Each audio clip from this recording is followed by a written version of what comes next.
Thanks. So today we're very grateful to be joined here by Dr. Remi Adekoya, Associate Lecturer of York Politics Department, former political journalist for a large variety of news outlets from The Guardian to The Washington Post, and author of Biracial Britain, A Different Way of Looking at Race. Thank you for joining us.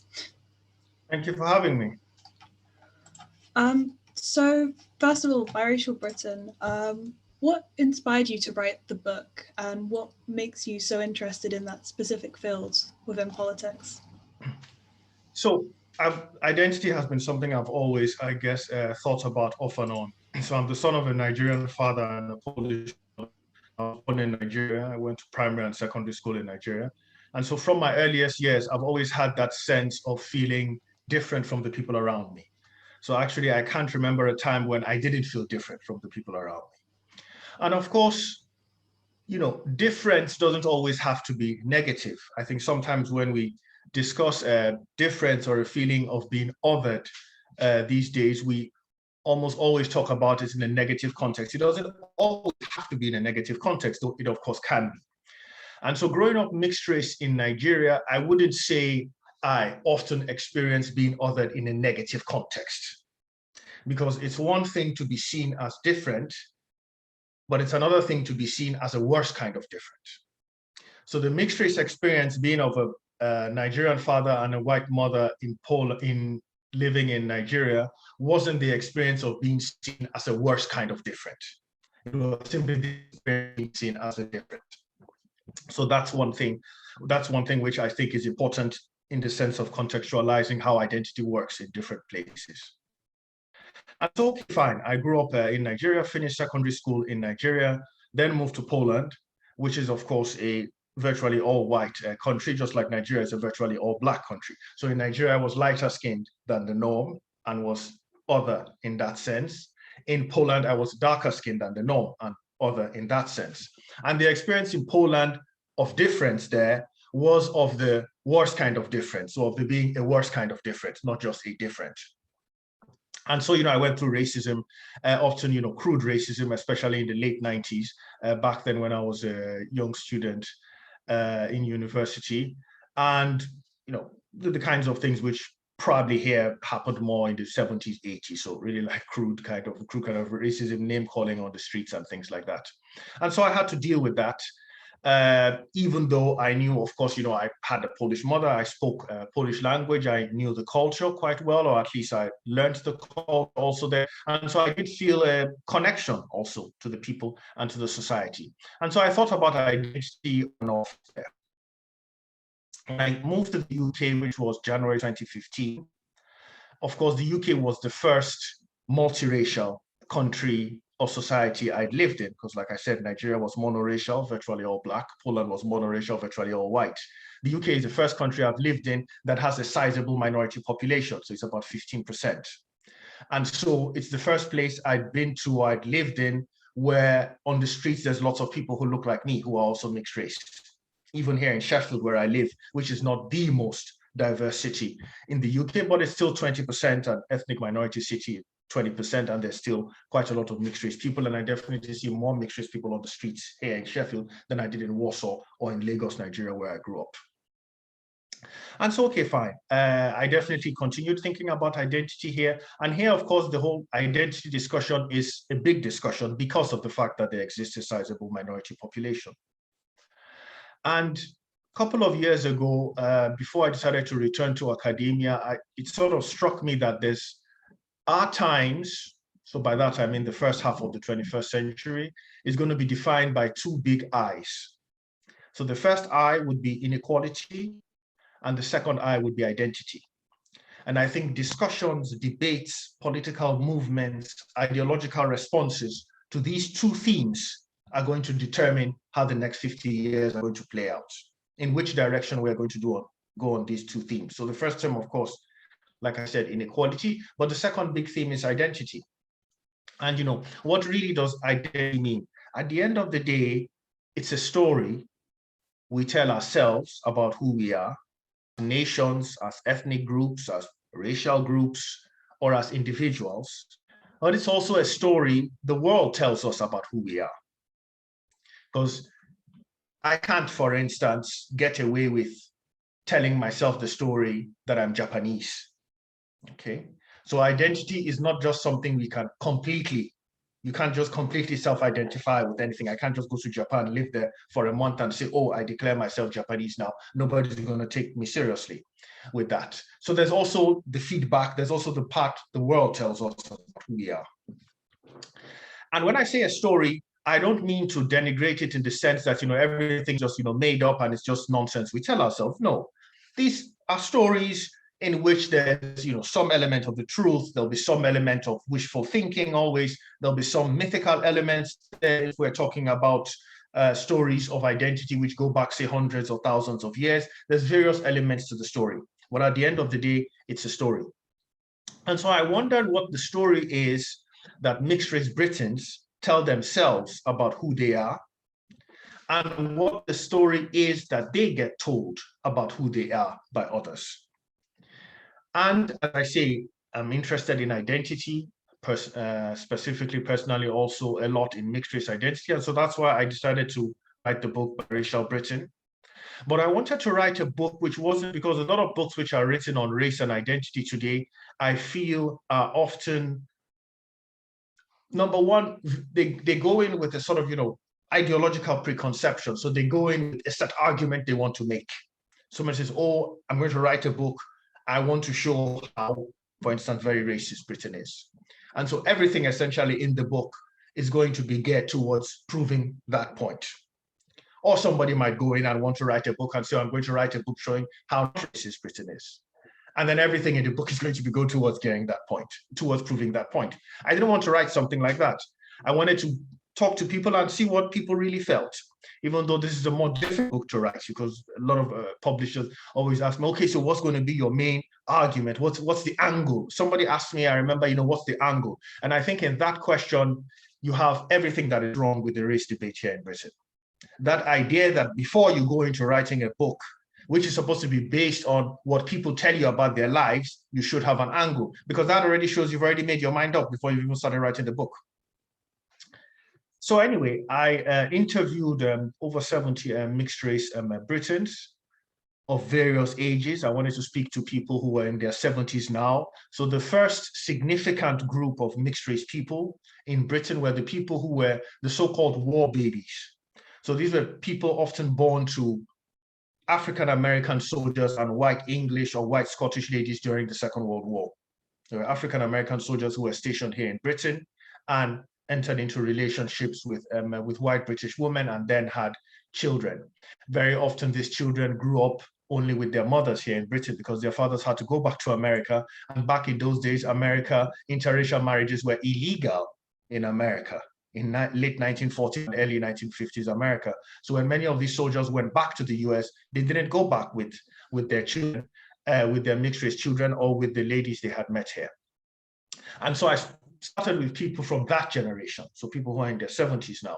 And then, of course, went down, and so the oldest person I spoke to was 73, the youngest person was 6. So, of course, there's a vast difference in the experiences, on the one hand, based on age. So, put simply, it's definitely easier being mixed race today in Britain than it was in the 1950s or in the 1960s. So, that's for sure. I also wanted to speak to people from various regions of the UK, because another problem I have with books around race and identity in Britain is they tend to be very London-centric. And they're usually written by, people who represent a specific class, so usually, professionals, clever people, but who represent a specific class, usually who live in London. Maybe Max, Birmingham, Manchester, that's about as general as you will get.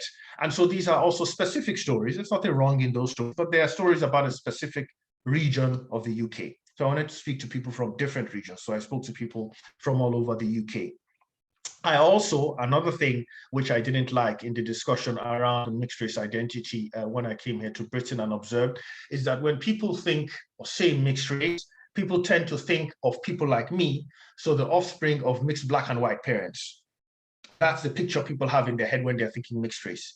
But at the end of the day, in the UK here, half of the mixed race population are actually not of a mixed black-white heritage. Half are of a mixed black-white heritage. Then a quarter are of a mixed Asian white heritage, and then a final quarter are of a mixed heritage known as mixed other in the census. So these are people who don't have any white parents. So for instance, the offspring of a Jamaican father and an Indian mother, like Kamala Harris, for instance, today in the US. And so I also wanted to speak to these various people and see, if these experiences are somewhat similar, or are they completely different, perhaps? Can we actually talk of a mixed race experience, or are these, various different experiences? And generally speaking, there were various different experiences, that's for sure, although some common themes emerged. And so one of the main common themes people often complain to me about is this idea that we're often told who we are, not asked who we are. So depending on where we are, people will tell us, oh, I see you as more this, not that. Okay, so I'd have mixed race people here. So for instance, of a mixed African, white British heritage, tell me, oh, I got upset because I grew up here in Britain. For instance, I've always thought of myself as black here in Britain. I'm seen as black here in Britain. But then I went to Uganda or I went to Kenya, and my family members there from my mother, for instance, from my African mother's side, African father's side, told me, they don't see me as black. They see me as white. Because for them, for instance, the fact, oh, I have a white father, for them, that means I'm a white person. And this was very unsettling for people, especially who had grown up here and who had formed a certain identity here and thought of themselves as black, to then go to Africa and be told, actually, we don't see you that way at all. And so, but of course, when they come back here, again, they're seen as black, So that's something very unsettling. And this affected also people, who might be mixed Indian, white Scottish, who in India, the Indians tell them, to us, you are a white person, really. You were born in Britain there, you look white to us, so we see you as a white person. But of course, here in Britain, they might be seen as the Indian in the class. So that's definitely something which is unsettling, because it means you feel a lack of control over how you're perceived and how you're seen. And that's not a nice thing. That's not a nice thing to feel. Another thing which people definitely complain, so that was one of the main things. Of course, there's various racial experiences people have also had here. But one thing which is changing definitely, which I found, especially in the younger generations, is that the mixed race identity is becoming a more assertive identity. So in the past, because there were so few of us in the 20th century, in virtually any society, be it here in the UK or in the US, it was really a tiny proportion of mixed race people. So we essentially had no power to impose our own sense of self on the whole society. We just had to adapt to the rules of what the big monoracial groups around us were saying. So, what were the rules which Black people set up for who can be Black or who can't? What were the rules which white people set up for who can be white or who can't? What were the rules which, Japanese people around us or Chinese set up for who can be Chinese or who can't? And we just had to adapt and sort of try and fit in, here. And that made the mixed race identity a very defensive identity. And so a lot of people who grew up then, you always sort of go out of your way to try and please whichever group you think might be most accepting of you, But that's changing now because of the fact that there's more mixed people around. And so mixed race people see that, there's lots of us around, and people start to feel more assertive about, more confident about asserting their identities. So these were some of just very general, some of the very general themes from the book. Like I said, I don't want to talk too much. I'd be much happier to take questions from you, and then we can get into some more specifics. Thank you. That was incredibly far. If anyone has any questions, feel free to put them in the chat, or to message me them privately if you don't really feel comfortable putting them in the chat. Either way, it works. So as you were saying, with being asked to have an angle or a sort of political motive behind your book, do you feel like there's more pressure on that at the moment? Because, there's a lot of political discussions, particularly around race and identity. And do you think that's going to likely increase at the moment because of the sort of political attitude towards it? Or do you think that's likely to decrease with the amount of people identifying as biracial or mixed race increasing? I think it depends with how strongly individuals who want to be writers or journalists and want to write about this, how confident they feel about, saying things the way they see it, rather than the way they might be expected to see it, or the way it might sell to see it. Okay. So I think a lot depends on that, not on specifically if there's going to be more, because if there's more mixed race people, but if everybody is sort of, looking for that angle, that, okay, which argument should I give here so that, I'm able to sell, or which argument do I give here that is safe, then it's still going to be repetitive, and it's going to be basically everybody saying either A or anti-A, because that's unfortunately the direction we're in. We live in a very polarized world now. And so, people want to know, so where do you stand in this culture war? So, are you with the woke folk, or are you with the anti-woke folk? That's what publishers want to do, because, that we can sell. Because if you're with the woke folk, then we know, yeah, you're going to write for us a book that's going to be woke, and, we sell you to the woke folk. Or are you with the anti-woke folk? That's also fine, because then you write a book that's going to be anti-woke, and then we sell you to the anti-woke folk, But if you're saying that, well, actually, you might agree with the woke folk on this point, but disagree with them on those points, then, that you're bringing in a lot of nuance and a lot of, that's not so easy to sell. So if people, succumb to that pressure, then of course, we're just going to be having this, black and white, polarized, woke, anti-woke, us and them discussions. Okay. So I think a lot is going to depend on that. We have a question from Rachel. What are your opinions on the Sewell Commission's claims that the UK is not institutionally racist? So that's I read the report. The report is more, I'd say, balanced than reports on the report have been. It definitely doesn't say that the UK is not racist. It does acknowledge that there's racism in the UK, and this affects people's real everyday lives. What they did say, which was controversial there, is that they didn't find instances in their investigations to support the argument of institutional racism. That's what the report said. I tend to try and view the race issue from two perspectives: from my personal perspective and from what other people are saying. Okay. Now, my personal experience in the UK has been very positive. I'd be completely disingenuous if I claimed otherwise. I've come into contact with hundreds of people and dozens of institutions since I've been here, and it's been positive. However, I do know that I'd be silly to assume, my experiences are going to reflect the experiences of so many other people. And so I also try to listen to what other people say. And in what other people say, I do see surveys, I've seen many surveys, in which generally a majority, for instance, definitely of Black Britons, would say that Britain is institutionally racist, fundamentally racist, etc. And thus, I do know there must be something in what they're saying. So many people can't just be saying something, for the heck. And so I try to listen and understand why people think it's this way. And so if so many people are saying that their experiences with UK institutions they've experienced racism with UK institutions, I'd be inclined to listen to them and try to understand why. Having said that, though, it's one thing, I think, for us to say, look, I had this experience, for instance, with the NHS, in which, let's say, a doctor or a nurse acted to me in a manner that was racist. Okay.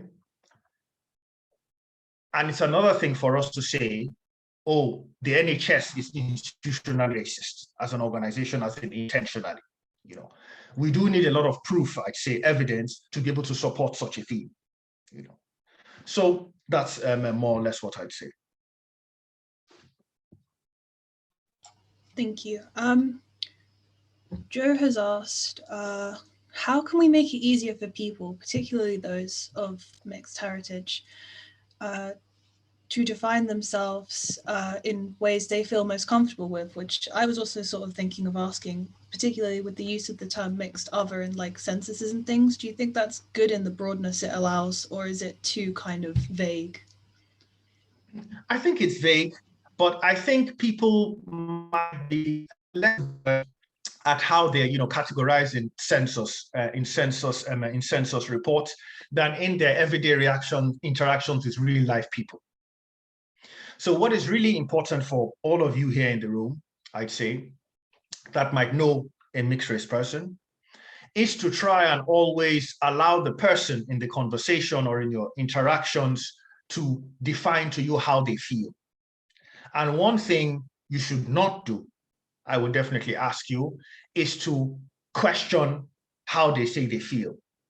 So in the sense that I had mixed race people who told me that, oh, I'd be in a room, for instance, so I don't know, mixed Indian English, for instance.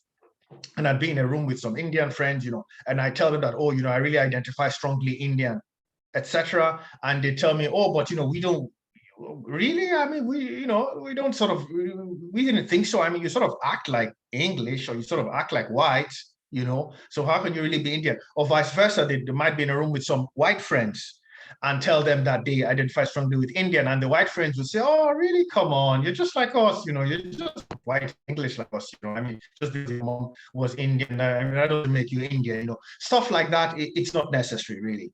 Especially because mixed race people do feel that vulnerability of not having a sort of fixed grounded identity, because there's lots of downsides to being Black in this world, in white majority countries.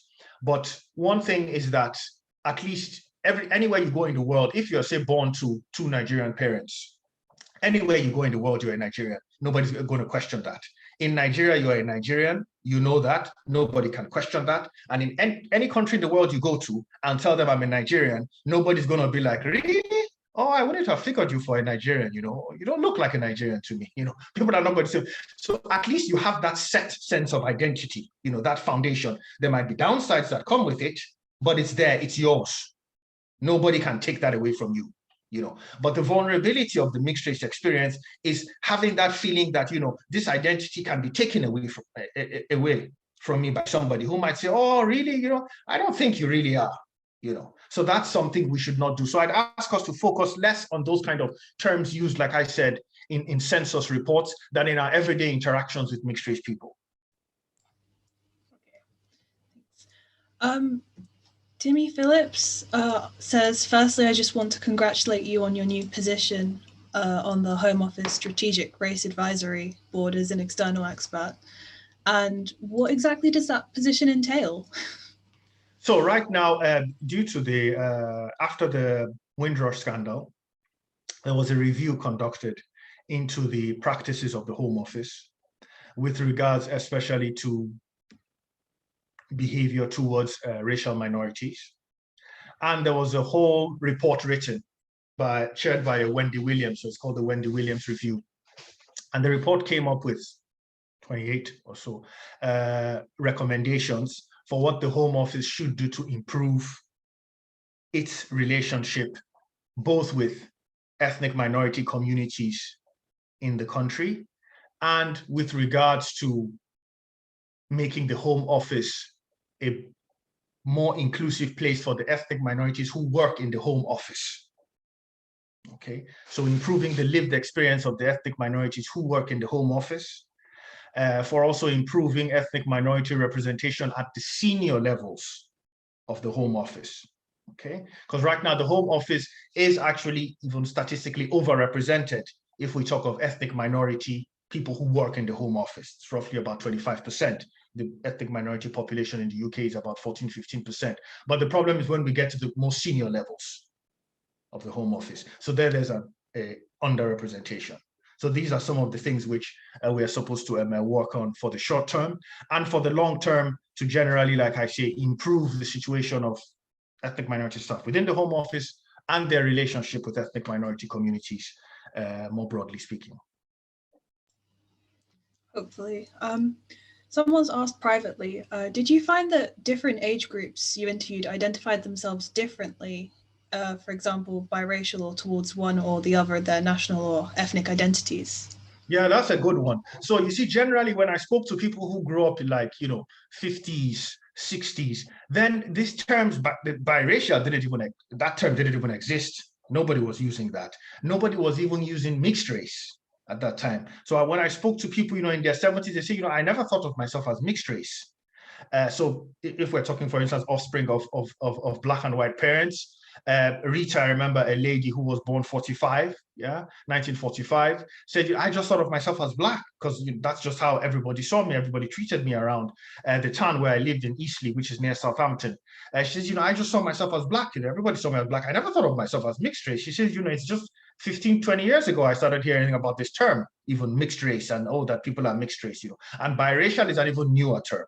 So one, people tended not to think of themselves in that category, I am mixed, especially people of the mixed Black-white combination. They simply thought of themselves as Black. They knew they had obviously a white mom or a white dad, but they simply thought of themselves as Black. So that's definitely one difference now, whereas today, many more mixed race people think of themselves primarily as mixed race and will tell you I identify mixed race, or as Meghan Markle says, I identify biracial. So that's definitely one.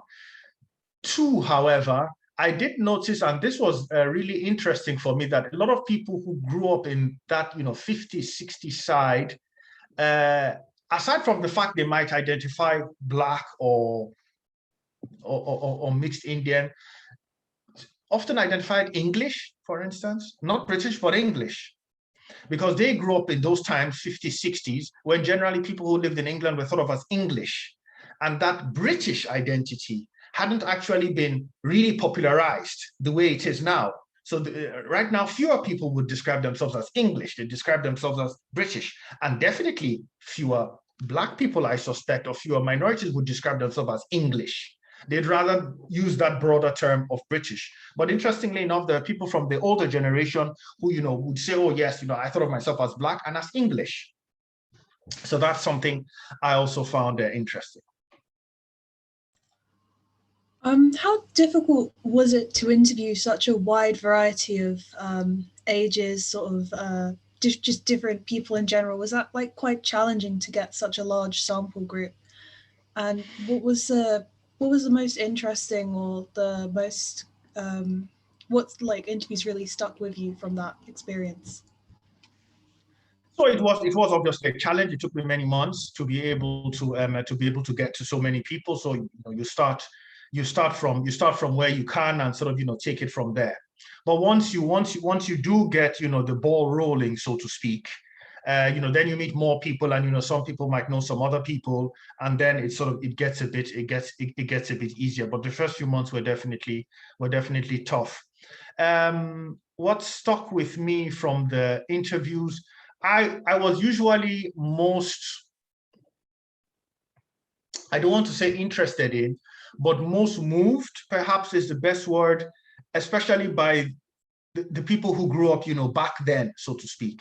So the people, who grew up in those, 50s, 60s, 70s, because they often had very difficult experiences.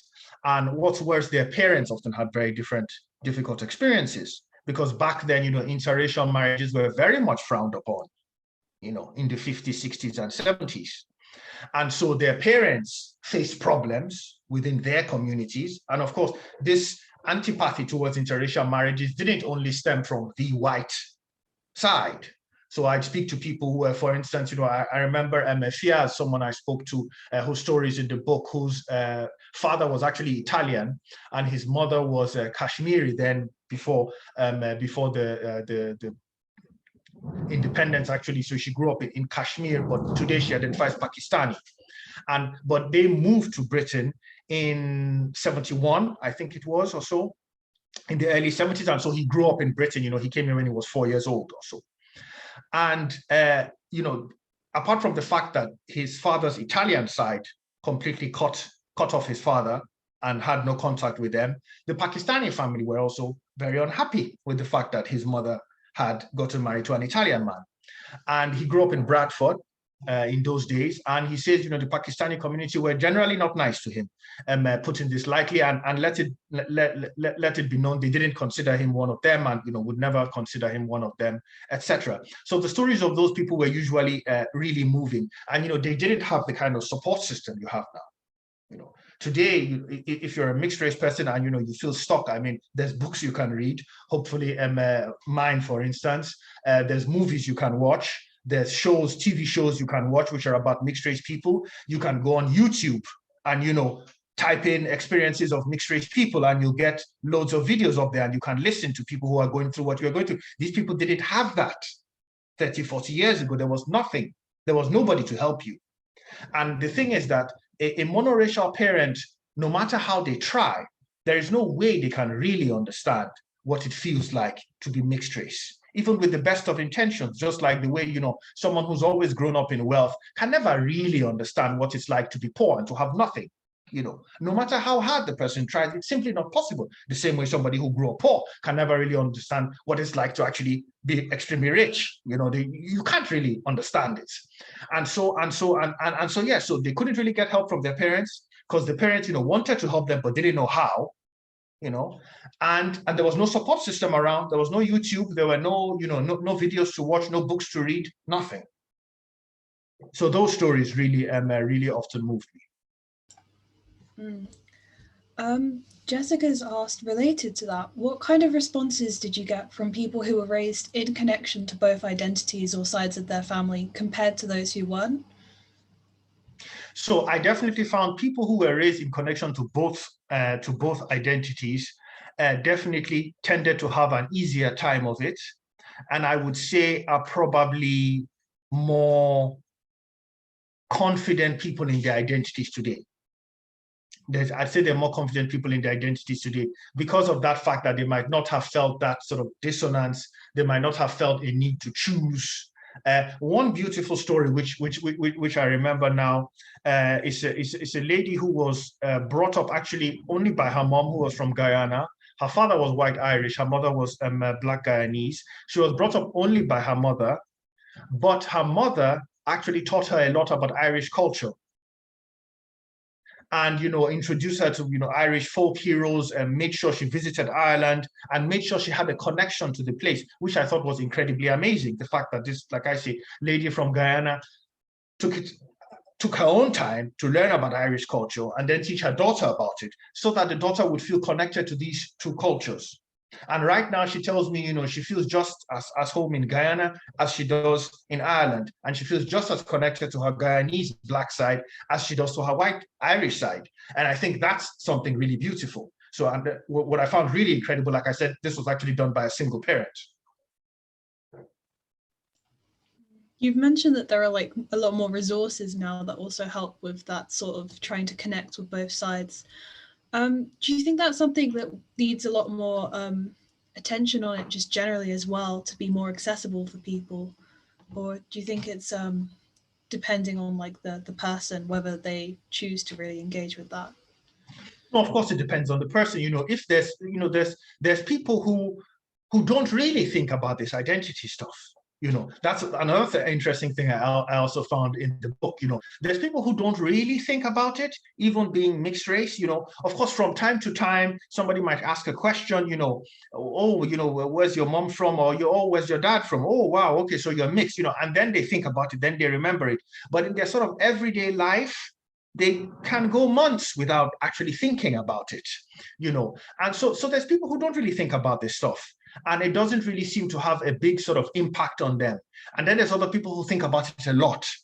So, you know, if you are somebody who doesn't really think about it, you know, who might be focused on other things in life, you know, for whatever reason, then if you don't feel the need to, you know, I definitely don't think, you know, it should be, you know, recommend in the sense of, you know, a compulsory reading, or, you know, you must, you know, find out about this. No, but if people feel the need, or if they feel challenges in navigating their identity, then of course they should, you know, I mean, they should. Then of course they can access any of these resources, which I think today, like I said, you know, it's, you know, a simple YouTube search is enough to find a lot of content there about, you know, about what it's like being mixed race.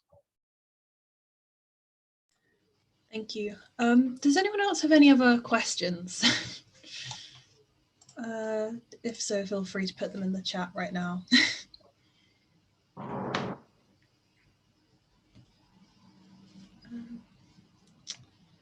Well, I will take that as probably not. Yo, I was just actually gonna have a supplementary question to which was, I guess, obviously you say about not going in with an agenda, but did you come out with an agenda, if you will? Did the information that you found and the stories that you received, did that coalesce into, I don't know, a point of view on like, you know, I don't know, what should be done in relation to identity in this country, or how that works? So first of all, I think it's important to recognize that there's essentially two kinds of people in this world with regards to identity. People who have an open-minded, inclusivist attitude towards others, irrespective of how they look or where they're from, and people who have a closed-minded, exclusivist attitude towards others, depending on how they look and where they're from. And we can find both types of people in all racial groups. We find them among white people, we find them among Black people, we find them among Indians, Pakistanis, wherever you go. And if we, you know, start from this starting point, it helps us to move away from that kind of groupist thinking when we're dealing with identity, because there are no really, you know, good groups or bad groups per se, inherently speaking. What we have are individuals who act within the norms of their groups and within the logic of the interactions between their groups. So it's important we see that, because there's much too much, I think, today of this, you know, we good, they bad kind of thinking, which affects a lot of issues, not just race, but it definitely also affects race. So that's number one. Number two, I think it's important to acknowledge that every individual and certainly every group have their sacred stories. So we talked at the beginning about larger nations, how you know they have their stories, and it's important to respect the sacred stories of others.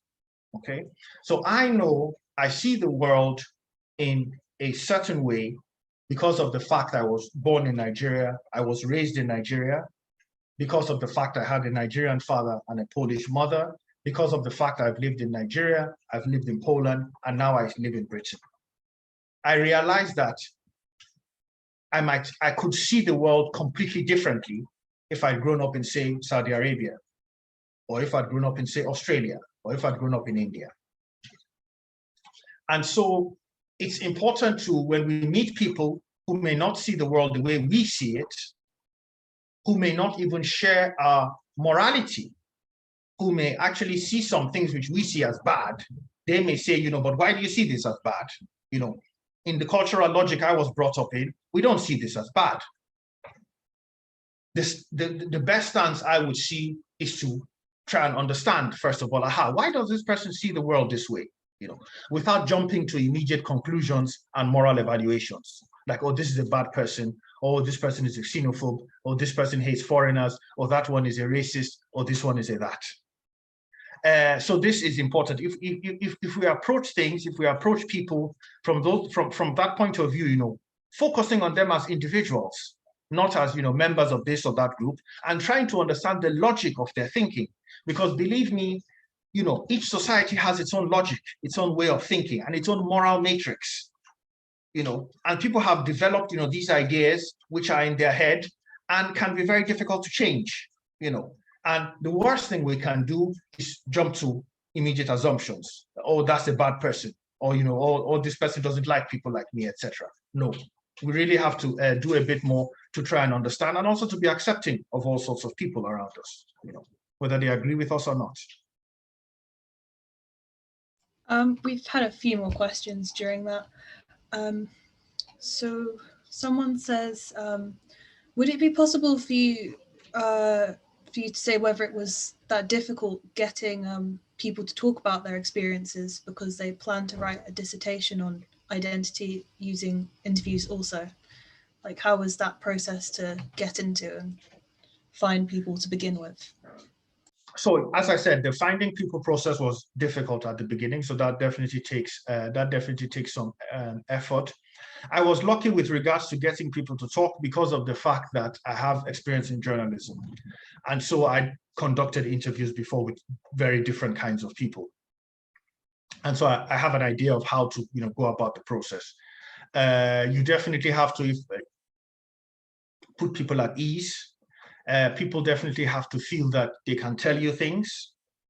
And it's difficult, to give some sort of fixed rules for this. Each interview is different, and each interview, will be only as good as the level of trust you are able to build with your interviewee in those short minutes, usually, before the interview starts. And then also your reactions to what the person says will also either build that trust and make the person feel, I can say more to this person. This person seems to get it. Doesn't seem judgmental. And so I can say more. Or the person will, in the process of the interview, say, yeah, it doesn't seem like, this person really gets what I'm talking about, or it seems this person seems quite judgmental. This person probably, doesn't like people who have views like the kind of views I have. So, so what's the point? They're probably going to write the interview in a way to make me look bad anyway, since it seems they don't agree with my ideological viewpoint and things like that. So these are little things, but big things during an interview that you have to be aware of. But like I say, I was lucky that I had that experience interviewing people from my previous career. Thank you. Alex says, why has the topic of race become such an explosive or divisive issue recently? Or is it the case that this has just always been the case and only recently it's come to the forefront of politics and the media? So there've been, the race debate has been going on in fits and starts from the late 1950s, if we're talking about in the West. So, of course, in the late 1950s, we had the emergence of Martin Luther King and the civil rights movement in the US, efforts towards desegregation. We had then Malcolm X during that period. Race was a big topic in the US in the 1960s. It was a really big topic. And of course, Martin Luther King was assassinated. Malcolm X was assassinated. There were riots. There were protests on the streets. It was a big deal in the US in the 1960s. Then in the 1970s, after the civil rights laws were passed and desegregation was removed from the US statutes and state statutes, I'd say the discussion around race sort of petered off and sort of calmed down. And then you had the 1980s. The 1980s were very much focused on economics. That was the years of the Reagan years here in the UK, the Thatcher years, and there was a lot of focus then on sort of economics. People wanted to get rich, or they wanted to not even maybe get rich is a big thing. We wanted to improve their financial situation, and so things moved more in that kind of direction. 1990s, a lot of consumerism. The internet came up. People were talking about all different things. People were excited about all different sorts of things, and so race was not really a sort of priority discussion for much of that time. Of course, sometimes there'd be events like the LA riot in 1992, where then again race starts being talked about. Or there's something like the Stephen Lawrence killing in the UK in 1993. So then again, race pops up and and it's talked about for a couple of months, let's say, but then again it goes back down. So what has changed since then? I think what has changed is, number one, the minority population if we're focusing on US, UK, has grown considerably from what it used to be. And so there's a larger number of minorities. There's also a larger number of educated and well-educated minorities.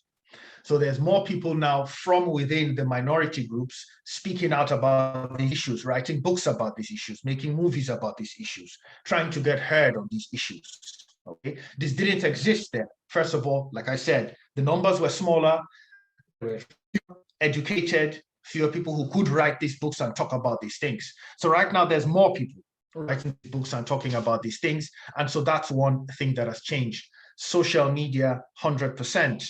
That has enabled people to be able to, you can go on Twitter, and write this comment or this analysis, about race, people can retweet it. Okay. So if you say something which resonates with people, for instance, if we're talking now minorities, people retweet it, it gets blown up, so to speak.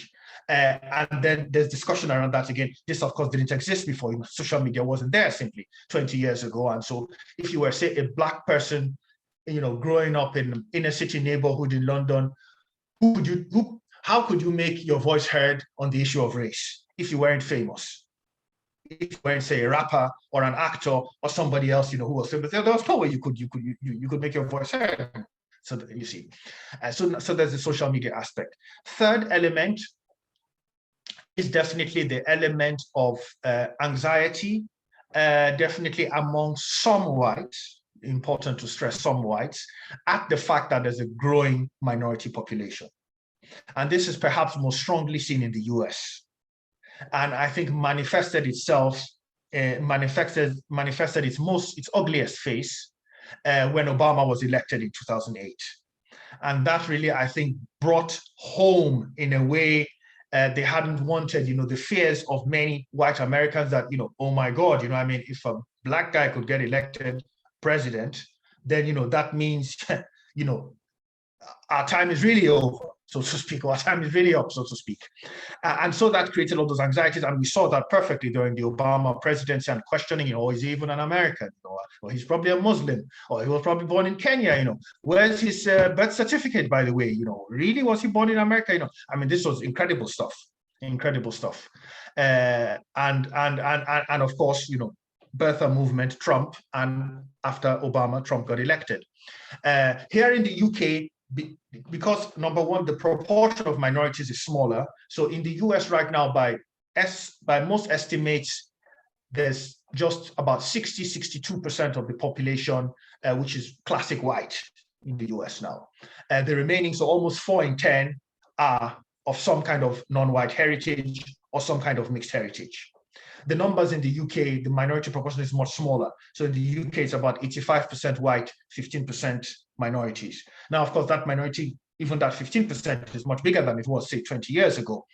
And so there's also some anxiety among some, I would say, white people in some areas, specifically in areas where there might be lots of minorities moving in. But it's nowhere near the kind of level we see in the US, But it is a factor. It is a factor. And then there's whole wider discussions regarding Muslim populations in Europe, in other European countries. So in countries like France, for instance, there may not be so many Black people, but there are quite a lot of people of North African heritage and Middle Eastern heritage, so Muslims. And so there's that whole discussion about, Europe is changing and changing negatively, some people think, and, how do we react to all this, and then you have those, right-wing populist groups which come up and say, oh, oh my God, if we don't do something, if we don't act fast, then, we're going to lose Europe, basically. And so these three factors, if it's three I mentioned, I think these three factors have made race this big thing today. But social media is definitely detrimental. I would say it's a horrible thing to the race discussion, because social media promotes sort of, the most provocative, often the most aggressive messages out there, because that's what sort of stirs people's emotions, that's what gets people worked up, so people type all sorts of things there, and of course it gets people worked up, so they get attention, and other people see it and say, aha, so if I want attention too on social media, on Twitter, what I also need to do is say radical stuff, but the thing is, at the end of the day, where does this lead us? Where does this get us? Like, what's the point of all this? Is this really going to make things better? Is this really going to create a better atmosphere for everybody? Or is this simply going to create more aggression, more polarization, and more us and them, and more us and them thinking? I think, unfortunately, the latter, but, it's difficult to think what to do with that now, considering we live in a social media age. And Twitter is especially the problem here, because it's not Facebook or Instagram, because people don't, fight culture with Instagram or Facebook. It's all Twitter. It's all fought on Twitter. Definitely. It only takes 5 minutes on Twitter to see it's not the healthiest of environments. Exactly. And it gets people, and anything which brings out negative emotions in you, which brings out, anger in you, which brings out the worst, it's not good for you. And if you let that take you over, you just join the fray, and you just start venting, and then somebody else is going to vent at you, and like I say, at the end of the day, nothing good is going to come out of it. I think these are going to be our last two questions, unless anything else is asked. What made you decide to go from political journalism into academia, if you don't mind answering, like back into Yeah, sure. First of all, because of the fact that I noticed that journalism, again, going back here to sort of this social media, internet world, is going to the dogs, so to speak. So in the sense, I worked for a newspaper in Poland, and I started to see how, sort of the stories our bosses, the owner of the newspaper, wanted us to cover, became increasingly, what's going to get us clicks, what's going to arouse passions in there, what are people going to talk about, on social media. So not only was there a preference for topics which were going to, stir our passions, there was also a preference for writing about them in a way that would stir our passions. So essentially, newspapers, which were supposed to be quote unquote serious newspapers before, are becoming tabloids. They're becoming tabloids, like like the Daily Mirror or the Sun, etc. What's really the difference today between, in a Guardian headline and a Daily Telegraph headline, or the Sun headline or a Daily Mirror headline? It's the same thing, because they need to draw people in. I understand why this is happening, because I've worked in media, and I know at the end of the day, the media is a business. And it's usually a private business, and what the owners at the top, what they want is our newspapers to sell, people to watch our TV shows. So the message generally to journalists is, do what you have to do to make sure that happens. We don't care how you do it, but just do what you have to do to make sure that happens. And so journalists just want to keep their jobs. Journalists have mortgages to pay and all that. And so I noticed, this is the direction that this is going, really, and I didn't enjoy that, simply. As a person, I never enjoyed it, but when I saw it's going in that direction, I said, that's not something I want to do. Luckily, I was able to make the choice of no longer doing that, and saying, I prefer in that case to go back to academia. I can still write. I can still write for newspapers when I want to, what I want to, and how I want to, rather than working within a newspaper in which, you don't get to choose what you write, when you write, and how you write it, really. And so I decided that's a better route to take for me, and I'm very glad I did that, because it's much worse today than it was when I took that decision. Yeah, that makes complete sense. Finally, from Jessica, you've kind of spoken a bit about how terminology and identity how it's defined has changed over the years. How do you think the experience of being biracial, or perhaps a third culture individual, may change in the future? What do you think that's going towards? Interesting. So first of all, I think there's going to be more. I mean, there's all the projections, all the population projections show there's going to be an increased number of mixed race people. I think how that might change in the future. I think it's going to be a more spoken about experience. I think it's going to be for many an easier experience than definitely it was 20 years ago, and probably even easier than it is today. I think it's going to be an experience people are going to be able to actually capitalize on to use in navigating the world. Because of the fact that the world is becoming increasingly mixed, there's this globalization, people are traveling to and from all sorts of countries, and people are mixing with each other in a way that simply didn't used to be the case 50 years ago. And so I think people who are brought up, because one advantage we have, we in the sense of mixed race people, is being able to understand at minimum two cultures. Okay, so I understand Nigerian culture. I can see the world through Nigerian eyes. But I also understand Polish culture. I can also see the world through Polish eyes. So by extension, I can see the world through Black African eyes, and I can see the world through white European eyes without any problem whatsoever. That's a huge advantage I have, because the Nigerian is not able to see the world through white European eyes, and the Pole is not able to see the world through Nigerian eyes. And then imagine there's now people that can be multiracial, who might have a parent that is mixed race. So, for instance, if my wife is Nigerian, but let's say I was married to a Japanese woman, then my child would have access to Japanese culture, Nigerian culture, and Polish culture. Imagine. So that child would essentially have access to three cultures, and might be able to, in the best case scenario, navigate those three cultures. That would be a huge advantage. Any child that has that kind of, anybody who grows up with that kind of ability, that would be a huge advantage. So I think the mixed race identity, because, we often talk about the race aspect of it, we even call it mixed race. But actually what makes it richer, or what makes it really rich, is the fact that it's really a mixed culture experience. So I grew up in a home where my father saw the world completely differently from my mother, not because my dad was Black and my mom was white, but because my dad was brought up in Nigerian culture and my mom was brought up in Polish culture. These could have different moral matrices, and they grew up in a different moral matrix, and I was able to soak up, both of them. So it's really the cultural aspect of mixed raceness that is actually the most interesting aspect.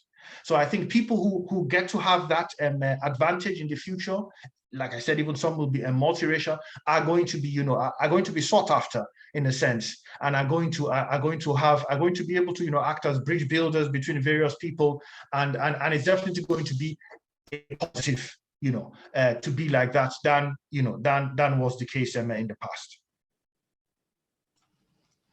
Yeah, this has been fascinating, actually. I've really learned a lot from this, and now I'm probably going to end up buying your book as well. Okay.